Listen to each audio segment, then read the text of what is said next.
ELI 5. If the fossil fuel industry is so stupidly rich, why is it so heavily subsidized? Just read a bit about the massive subsidies the fossil fuels industry receives in the US and I was confused.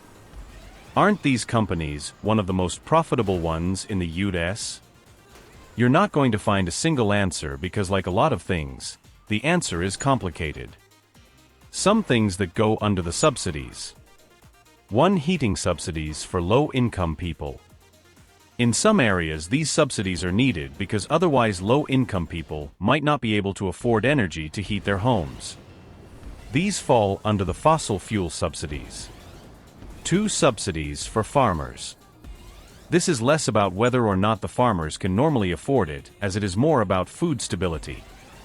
Farmers can't always absorb large fluctuations in fuel costs, so some level of subsidies keeps their work stable. Fossil fuels also tend to be massive inputs into things like fertilizers. 3. Expanding exploration. This can be incredibly capital-intensive and take years to start a new well, and the firm doing the drilling/extraction might not be able to afford the upfront investment. Keep in mind that a lot of extraction in the US is not necessarily done by the big oil companies. Many of them are smaller operations that just sell the extracted fuels to the big oil companies who own many of the refineries.